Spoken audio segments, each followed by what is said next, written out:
गुरु प्यारी साध संगत जी, आप सभी को प्यार भरी राधा स्वामी जी। गुरु प्यारी साध संगत जी, बाबा जी का एक सेवादार होता था जो बड़े तन मन से अपने सतगुरु और गुरु घर की सेवा किया करता था। उस सेवादार की एक टांग खराब थी। इसके बावजूद भी वह सेवा में कोई कमी नहीं छोड़ता था। उस सेवादार का एक नियम था कि वह जब भी अपने घर से आता था तो अपने सतगुरु के लिए एक डोलू में लस्सी लेकर आता था। उसकी पत्नी सुबह उठकर रोज दही से ताजी लस्सी बनाती थी और वह बाबा जी के लिए लस्सी लाता था और दोपहर के भोजन के साथ में बाबा जी को लस्सी भी परोस देता था। बाबा जी रोज एक गिलास लस्सी जरूर लिया करते थे, क्योंकि वह अपने प्यारे सेवादार का दिल नहीं तोड़ना चाहते थे। बाबा जी देखते थे कि यह सेवादार इतनी दूर से रोज बैसाखी के सहारे मेरे को यह लस्सी देने के लिए आता है। बाबा जी रोज उसका लंगर के समय इंतजार किया करते थे।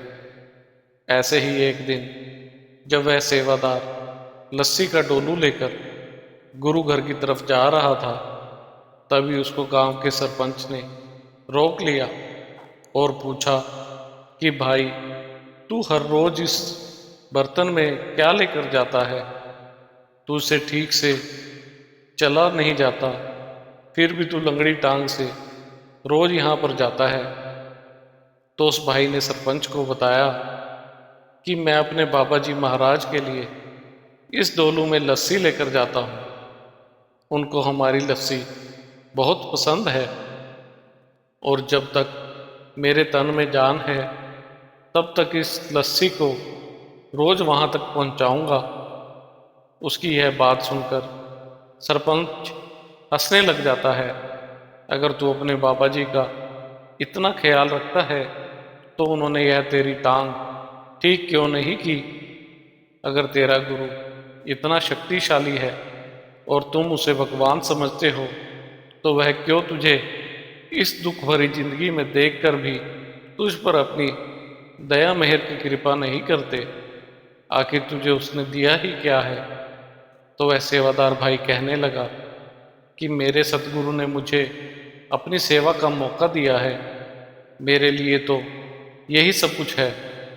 मेरे मन में और कोई इच्छा नहीं है। यह कहकर वह सेवादार भाई आगे बढ़ने लगा तो सरपंच ने मजाक करते हुए उसकी बैसाखी छीन ली और दूर फेंक दी। यह देखकर सेवादार भाई सरपंच से विनती करने लगा और हाथ जोड़कर बोला, भाई, मुझे जाने दे, नहीं तो मेरे सतगुरु को बहुत बुरा लगेगा। तो सरपंच हंसने लगा और उस सेवादार के बहुत गिड़गिड़ाने पर उसकी बैसाखी उसे लौटा दी। इसके बाद सेवादार भाई वहां से गुरु घर जाने लगा और रास्ते में सोचने लगा कि आज तो बाबा जी ने लंगर कर लिया होगा। इस सरपंच की वजह से आज मैं समय पर लस्सी लेकर गुरु घर नहीं जा सका। उसके मन में बार बार यही विचार आ रहा था कि बाबा जी ने आज बिना लस्सी के ही लंगर कर लिया होगा। इधर जब गुरु घर में सेवादार ने बाबा जी को लंगर परोस दिया तो काफी देर के बाद भी बाबा जी ने लंगर खाना शुरू नहीं किया। तो सेवादारों ने पूछा, क्या हुआ बाबा जी, आज आपने लंगर खाना शुरू नहीं किया? तो बाबा जी बोले, आज वह सेवादार लस्सी लेकर नहीं आया। अगर वह नहीं आया तो आज मैं लंगर नहीं करूंगा। उसके कुछ ही देर के बाद वह सेवादार भाई जब वहां पहुंचा तो क्या देखता है कि सारी संगत वहां बैठी हुई है और बाबा जी भी उसके इंतजार में बैठे हुए हैं। तब तक बाबा जी ने भी कुछ नहीं खाया था। यह सब देखकर वह बहुत हैरान हो गया कि बाबा जी, अभी तक आपने कुछ नहीं खाया। उसकी आंखों से आंसू बहने लगे। बाबा जी ने उसे देखा और पूछा, क्या हुआ भाई, आज इतनी देर कैसे हो गई? तो वह भाई मन में सोचता है कि अगर मैं बाबा जी को पता चल गया कि रास्ते में लोग मेरी टांग का कितना मजाक उड़ाते हैं, तो वह कहीं मेरी सेवा मुझसे वापस ना ले लें। तब वह सेवादार बाबा जी को कहता है कि आज कुछ काम पड़ गया था, इसलिए देर हो गई। हमारे प्यारे बाबा जी तो जानी जान है। बाबा जी बोले, तू कुछ छुपा रहा है, सच बता, क्यों देर हो गई? तो वह सेवादार बार बार यही कहता रहा कि कोई काम आ गया था। बाबा जी तो सब जानते थे, लेकिन वह उस सेवादार के मुंह से सुनना चाहते थे। बाबा जी ने कहा, चल ठीक है, जब तू नहीं बताता तब तक मैं भी लंगर नहीं खाऊंगा।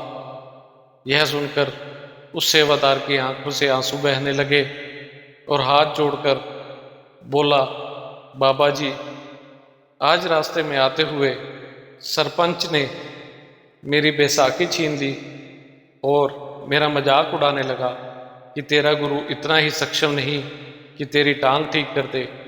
यह सुनकर बाबा जी मुस्कुराने लगे और बोले, आज के बाद तू बैसाखी का सहारा नहीं लेगा, अब से तू अपने दोनों पैरों से चलकर ही गुरु घर आया करेगा।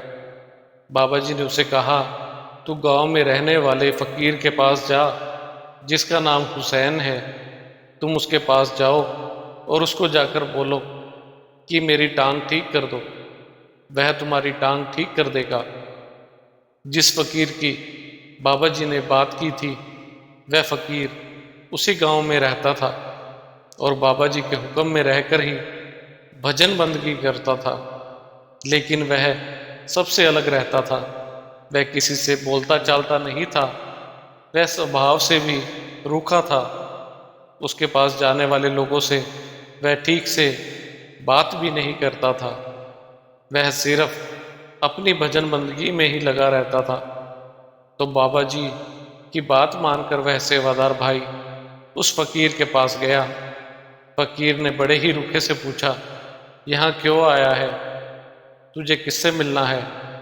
तो वह सेवादार कहने लगा कि मुझे बाबा जी महाराज ने तुम्हारे पास भेजा है और उन्होंने कहा है कि आप मेरी टांग ठीक कर दोगे।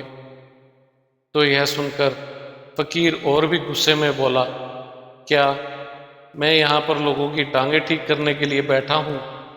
चल भाग जा यहाँ से। तो सेवादार कहने लगा कि यह मेरे प्यारे सतगुरु जी का हुक्म है, जब तक तुम मेरी टांग ठीक नहीं करोगे तो मैं यहाँ से नहीं जाऊँगा। तो उस फकीर ने गुस्से में आकर उस सेवादार की बैसाखी छीन कर उसकी टांग पर जोर से दे मारी और कहा, भाग जा। अब तो सेवादार को जैसे ही बैसाखी की जोरदार चोट लगी तो उसने देखा उसकी टांग में जान आ गई और वह अपने दोनों पैरों पर खड़ा हो गया है। उस सेवादार ने फकीर के चरणों को छूकर उसका धन्यवाद किया। तो वह फकीर उस सेवादार से बड़े प्यार से बात करने लगा। वह फकीर बोला, मेरी बात सुनकर जा। तुम इस भुलेखे में मत रहना कि मैंने तेरी टांग ठीक कर दी है। तेरी टांग तो बाबा जी ने, मेरे प्यारे सतगुरु जी ने ठीक की है। जाकर बाबा जी का धन्यवाद कर और अब यहाँ से जा। यह सुनकर उस सेवादार की आंखों से आंसू आ गए और वह बोला, वाह मेरे बाबा जी, तुम्हारा अंदाज ही निराला है। साध संगत जी, अच्छा बुरा समय तो इंसान क्या, देवी देवताओं पर भी आ जाता है, लेकिन जो जीव प्यारे सतगुरु की शरण पा लेते हैं उनका बुरे समय भले ही आता है, लेकिन बुरे समय में लड़ने की ताकत भी सतगुरु जी से ही आती है। हर दुख सुख में अपने बाबा जी को हमेशा याद रखें। उनके सिवा कोई भी हमारा सच्चा हितैषी नहीं है। इसी के साथ इजाज़त चाहते हैं। मिलते हैं अगली साखी में। तब तक के लिए राधा स्वामी जी। अगर आपको आज की हमारी ये साखी अच्छी लगी हो तो कमेंट में राधा स्वामी जी अवश्य लिखें और साखी को शेयर करना ना भूलें। और अगर अभी तक आपने हमारे चैनल को सब्सक्राइब नहीं किया तो सब्सक्राइब जरूर करें जी। राधा स्वामी जी।